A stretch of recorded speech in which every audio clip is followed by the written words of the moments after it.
아멘. 열왕기상 8장은 솔로몬이 지어드린 성전이 완공되고 난 다음에 봉헌식으로 하나님 앞에 드리면서 있었던 일들을 기록합니다. 그야말로 이스라엘 전체 역사 중에 가장 정점에 이르렀을 때의 이야기입니다. 가장 높은 곳에 올랐을 때, 가장 풍성해졌을 때, 가장 많아졌을 때 어느 정도 많았는가를 좀 살펴보면 솔로몬이 가졌던 풍성함, 솔로몬과 그 동시대를 살았던 사람들이 누렸던 풍성함을 이 봉헌식을 통해서 엿볼 수 있는데 8장 63절 말씀 같이 한번 읽어보죠. 시작. 솔로몬의 화목제의 희생 제물을 드렸으니 곧 여호와께 드린 소가 2만 2천 마리요 양이 12만 마리라. 이와 같이 왕과 모든 이스라엘 자손이 여호와의 성전에 봉헌식을 행하였는데, 여호와께 봉헌식을 하는데 그 중에 화목제물로 드린 것들이 소가 2만 2천 마리라 그럽니다. 양이 12만 마리라 그래요. 번제하고 소제하고 달리 화목제는 하나님께 드리는 것은 그 내장의 기름만 하나님께 태워드리고요, 나머지는 제사장이 일부 한 몫을 가져가고 나머지 남은 것은 함께 예배드리는 사람들이 함께 하나님 앞에서 잔치하고 하나님 앞에서 즐거워하고 풍성함을 누리는 재료, 그리고 양식, 그리고 잔치할 고기가 됩니다. 이 화목제물을 먹는 데는 규칙이 있는데요, 이 화목제를 드린 날 그날 먹거나 그날 다 못 먹으면 그 다음 날까지 먹는 게 가능해요. 근데 3일째까지 남았을 때는 그거 먹는 거 아니고 그 남은 것들은 다 태워서 없애야 됩니다. 그것을 만약에 먹으면 그동안 하나님께 드렸던 이 화목제물, 하나님 앞에 감사함으로 드렸던 그 제사 자체가 부정한 것이 되어져서 이거 제사를 드릴 이유, 제사를 드렸던 이유가 없어지게 돼요. 이렇게 한 이유는 욕심 사납게 니들끼리 다 먹겠다 그러지 말고 함께 먹으라는 하나님의 의도, 하나님의 계획하심입니다. 어떤 사람이 하나님께 감사할 제목이 있었어요. 그래서 감사한 것들로 번제도 드리고 소제도 드리고 이것저것 드리고 난 다음에 감사함으로 화목제물을 드렸다는 것은 이 화목제물이잖아요. 소 한 마리를 드리는 거. 어떨 때는 염소를 드리고 어떨 때는 양을 드립니다. 이렇게 드린 것은 여러분 아무리 많이 먹으려 그래도 그 딸이 찌양이 아닌 한은 한 집 식구들이 다 못 먹는 거예요. 먹방하는 식구들이 다 모였으면 혹시 모르겠어요. 그러나 보통 그냥 가족들이 모였으면 그 가족 식구들이 아무리 많아도 소 한 마리를 하루 안에 다 먹기는 불가능한 겁니다. 의도하신 거예요. 같이 먹으라고. 감사할 제목이, 너희에게 있었던 그 감사의 제목이 너만 누릴 감사가 아니라 너와 함께 있는 사람들이 함께 누릴 감사이어야 한다. 그래야 감사가 더 감사답고 그 감사가 더 큰 감사로 이어질 수 있다고. 그래서 어느 집 한 집이 감사함으로 하나님께 화목제물을 드리면 그 동네는 그날은 풍성함을 누리는, 이 봉헌,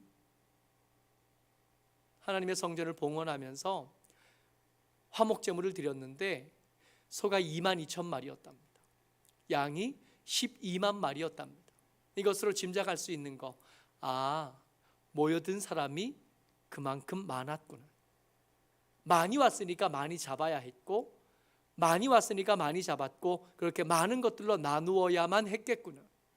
하나님께서 아브라함에게 약속하셨던 저 하늘의 별처럼 많은 네 후손들 약속하셨는데 그 약속이 진짜로 이루어진 순간 하나님께서 약속을 지키셨고, 그 지키신 약속의 열매를 솔로몬과 그 함께 있던 사람들이 누린 겁니다.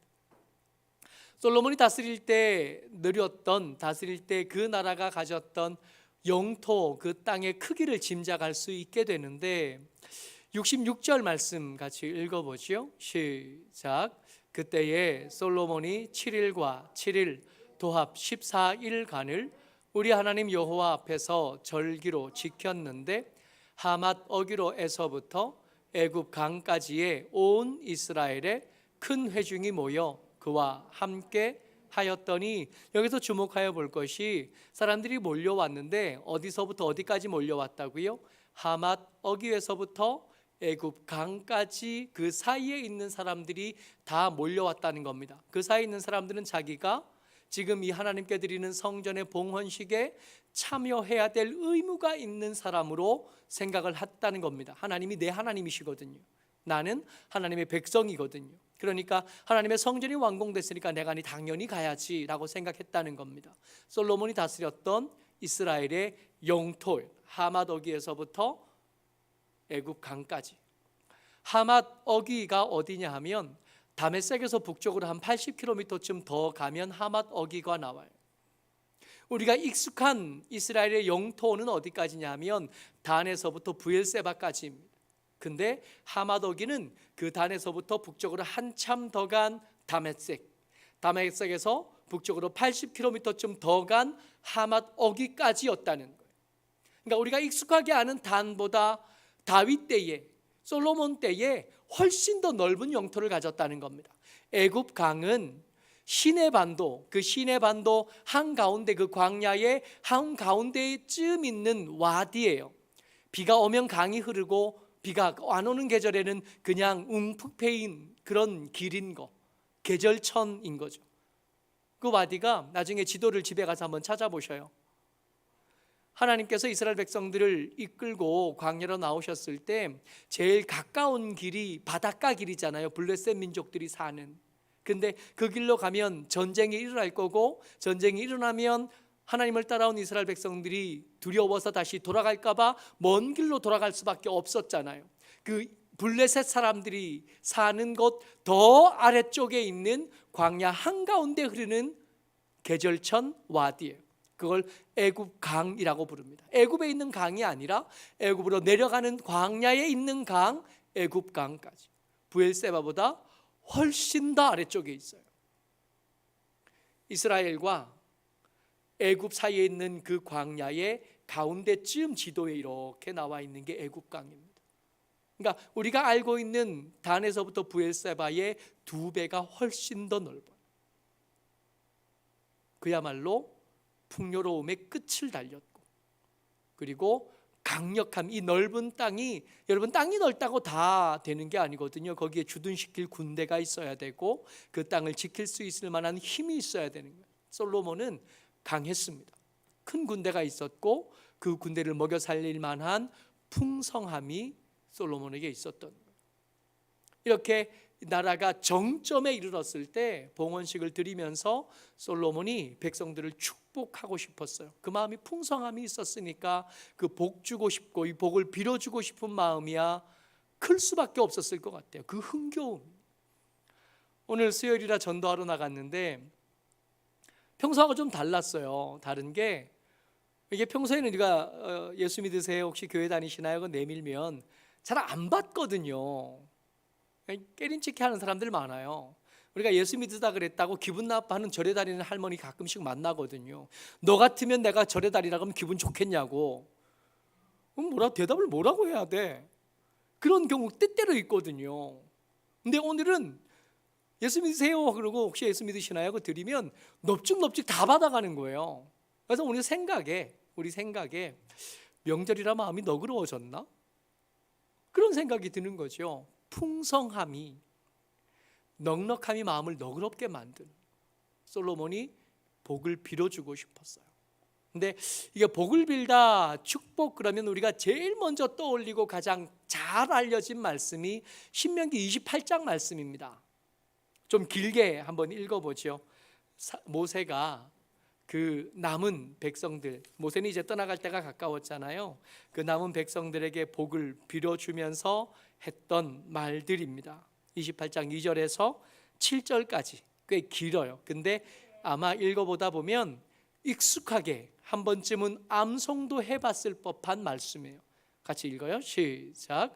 내가 내 하나님 여호와의 말씀을 청종하면 이 모든 복이 내게 임하며 내게 이르리니 성읍에서도 복을 받고 들에서도 복을 받을 것이며 내 몸의 자녀와 내 토지의 소산과 내 짐승의 새끼와 소와 양의 새끼가 복을 받을 것이며 내 광주리와 떡 반죽 그릇이 복을 받을 것이며 내가 들어와도 복을 받고 나가도 복을 받을 것이니라. 여호와께서 너를 대적하기 위해 일어난 적군들을 내 앞에서 패하게 하시리라. 그들이 한 길로 너를 치러 들어왔으나 내 앞에서 7 길로 도망하리라. 아멘. 여러분들 나중에 시간이 되시거든 집에 가서 한번 이거 곱씹어 보세요. 이런 복이 없어요. 뭐든 잘 되는 거예요. 심지어 내가 가진 밥그릇까지 잘 돼요. 나를 향하여 악의를 품은 사람들은 애초에 내게 달려들지도 못하고 사라지게 될 겁니다. 우리 집에 드린 가축도 잘 되고, 우리 아들도 잘 되고, 딸도 잘 되고, 삶이 계획하는 것마다 잘 되고, 꿈꾸는 것마다 다 되고, 축복할 일들이 있고 복을 빌어줄 일이 있으면 이 말씀이 자주 떠오르고 이 말씀대로 기도할 때가 꽤 있어요. 우리가 익숙해하는 복의 모습이 잘 되는, 형통해지는, 넉넉해지는, 풍성해지는. 근데 역사상 이스라엘 백성들이 가장 풍요롭고 가장 강성했던 때에 그 강성한 때를 이끌었던 솔로몬, 이 솔로몬이 백성들을 위해서 복을 비는데 모양이 좀 달라요. 하나님, 우리 백성들이 그 떡반죽 그릇까지 복받게 해주십시오. 저들이 복받을 뿐만 아니라 저들의 자녀까지 복받게 해주시고, 저들이 들어가면 들에서, 들어가면 나가면 나가서 어디서든 복받게 해주십시오. 그렇게 기도할 법한데 모범이 있으니까 솔로몬이 그렇게 기도하지 않아요. 솔로몬이 하나님께서 주셨던 전무후무한 지혜를 가졌던 이 솔로몬이 빌어주는 복의 모양이 좀 다릅니다. 오늘 읽었던 말씀이에요. 이 58절 말씀 같이 읽습니다. 시작. 우리의 마음을 주께로 향하여 그의 모든 길로 행하게 하시오며 우리 조상들에게 명령하신 계명과 법도와 율례를 지키게 하시기를 원하오며. 이게 하나님께서 주셨던 가장 지혜로웠던 사람 솔로몬이 생각했던 복입니다. 마음이 주께로 향하여지는 거, 그게 복입니다. 그저 먹을 것만 많아지는 게 복이 아니라고 생각하는 거예요. 그저 힘이 좀 더 세지는 거, 좀 더 높은 자리에 올라가는 거 가만히 생각해보고 가만히 그 탁월한 지혜로 생각해보니까 그게 복이 아닌 거라는 걸 알게 된 거예요. 이 솔로몬이 이야기하는, 솔로몬이 빌어주는 복은 뭐냐 하면 그의 모든 길로 행하는 겁니다. 근데 이걸 억지로 행하는 게 아니라 마음이 그쪽으로 기울었어요. 마음이 여호와께로 기울어서 여호와께서 말씀하시는 길을 따라가기 시작한 것, 그게 복인 겁니다.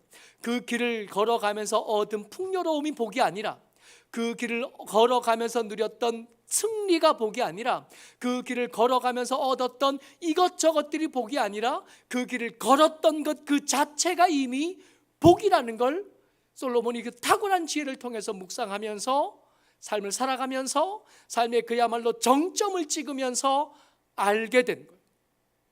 이 풍요로운 때에 내가 백성들을, 내 사랑하는 백성들을 위해서 빌어주어야 할 복은 더 풍성해지는 게 아니라 하나님께로 마음이 기울어지는 것, 그의 말씀을 마음이 기울어져서 그 말씀을 따라 살기 시작한 것, 그 말씀을 흉내내기 시작하고 그를 따라 걷기 시작한 것, 이게 복이란 걸 알게 된 겁니다.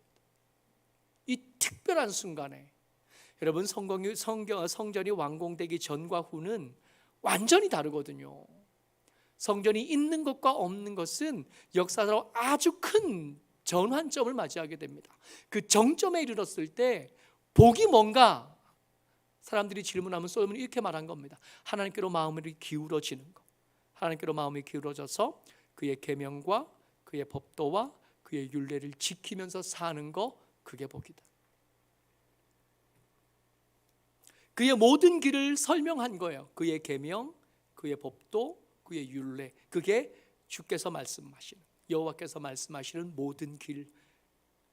여러분, 여호와께서 말씀하신 모든 길, 그 율례와 규례와 계명을 지켜 행하면 때때로 무겁다고 느껴집니다.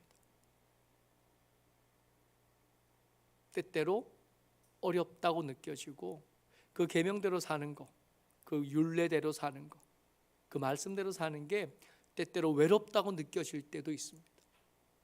솔로몬이 그 탁월한 지혜로 생각해 보니까 알겠는 거예요. 그 외로움이 복이었다. 그 버거움이 우리를 더 강하게 만드는 복이었던 겁니다. 그 길을 가면서 얻었던 게 복이 아니라 그것은 하나님께서 주시는, 하나님께서 적절하다고 생각하시는 때에 하나님께서 주실 만큼 주시는 거예요. 그건 덤이었던 거고, 그 길이 반듯해진 것 자체가 이미 우리에게 복인 거예요. 어쩌록 사랑하는 저와 여러분들이 주의 은혜 가운데 솔로몬이 생각한 이 복이 그 삶에, 그 가정에 가득하시기를 주의 이름으로 축복합니다. 이 복이 우리 가운데서 아멘 되어졌다가 우리 아들들에게로, 우리 손자녀들에게로 이렇게 대대로 물려지면서 믿음의 가문으로 세워지는 큰 은혜와 복이 우리 가운데 있게 되시기를 주의 이름으로 축복합니다. 아멘.